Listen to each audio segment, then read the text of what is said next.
2006, he spoke on the constitutional protection of religious freedom and the religiosity of the American people. In 2008, he spoke on religion and American constitutional values. In 2009, on our 18th century Constitution, Congress, the President, and our two-party political system.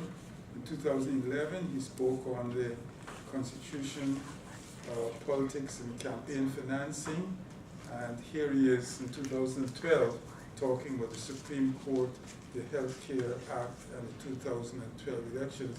This very, very busy scholar has graced the Humanities Center with his presence.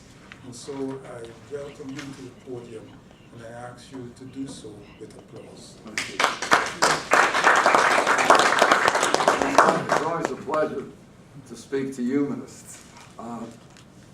Things change, but the Constitution endures. And we must remember that we live under an 18th century Constitution with 18th century notions of separation of powers and, in theory, the limited power of the federal government. You know, in American constitutional theory, upon independence, each of the states succeeded to the power over domestic matters formerly exercised by the British Crown. I mean, the states are sovereign. The states do not need the Constitution for the source of their powers. They have the power to do anything that's not prohibited by the Constitution or not superseded by the federal government.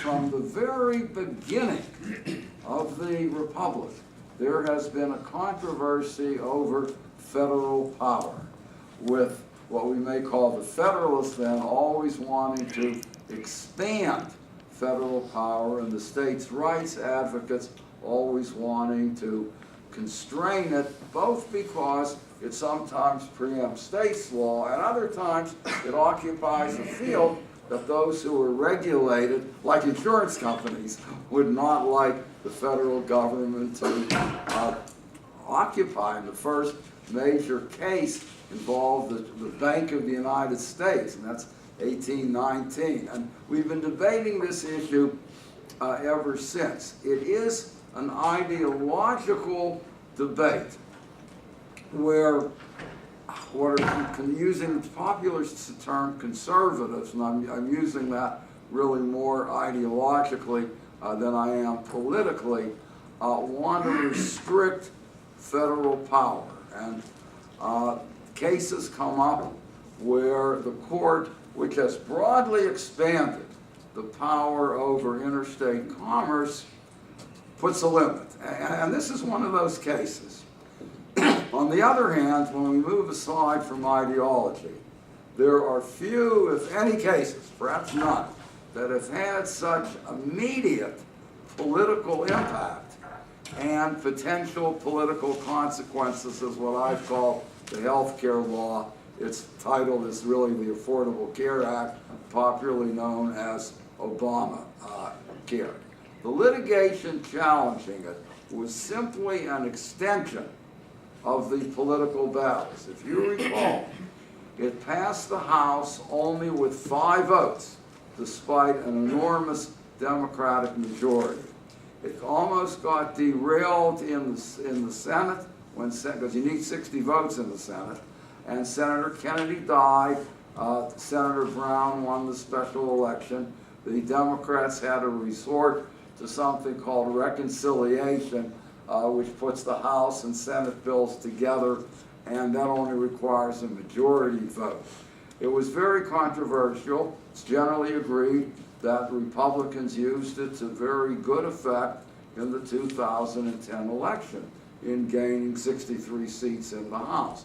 But of course, this was before the Supreme Court upheld its constitutionality. Let's look at the actual cases.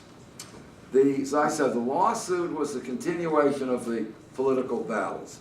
26 states with Republican governors, including Michigan, joined in the case as plaintiffs, at least the one to get to the Supreme Court. There were cases that were filed in Michigan, There the court upheld it. In D.C. it was upheld. The Fourth Circuit in the case from Virginia went off on procedural grounds. The case that actually reached the Supreme Court came from the 11th Circuit, which is a federal court in Florida. We have, I think, 87 federal courts. The plaintiffs, we say, were the 26 states with Republican governors, individuals who claimed we don't want to buy health insurance, and the National Federation of Independent Businesses representing the, quote, smaller business. I mean, most of the major companies provide health care, either as part of collective bargaining agreements or because it's considered a benefit that the workers want. It's the smaller businesses, those with 50 or more employees, who are going to have to cover health insurance or pay a penalty that, as many of them, do not like it. The challenge was that this was not a proper regulation of interstate commerce. The Constitution gives Congress the power to regulate interstate and foreign commerce. Ever since 1819, we have had a steady progression of congressional power over interstate commerce. The last case in 2005, Congress could regulate marijuana production, including homegrown medical marijuana permissible by state law.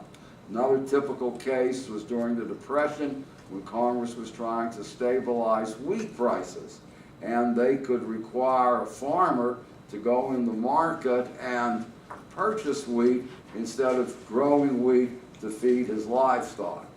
So when I taught the commerce, teach the commerce part every year, it is that when it comes to economic regulation, the power of Congress is plenary.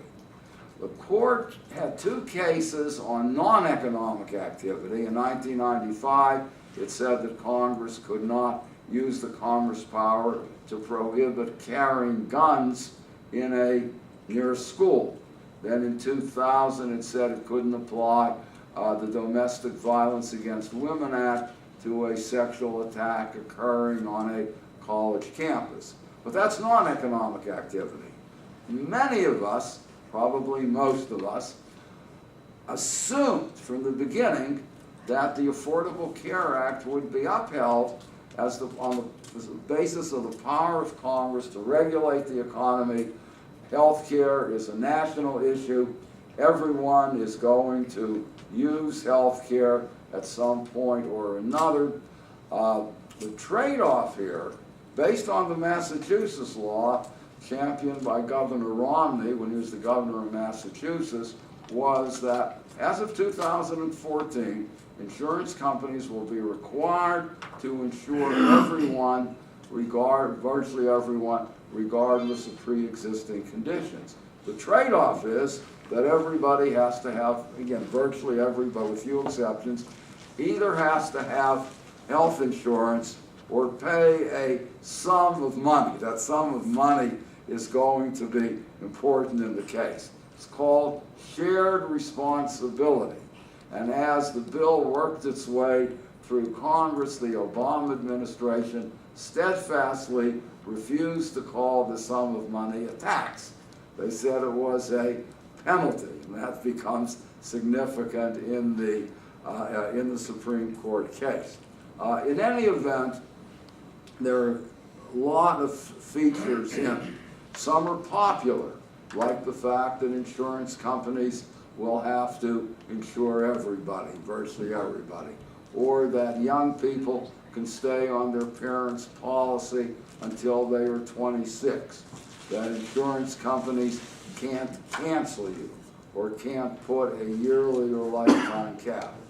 Other provisions, such as the individual mandate that is called, at least in the polling, are not popular.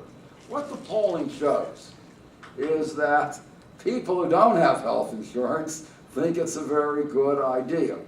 People who have health insurance are worried about it. They are afraid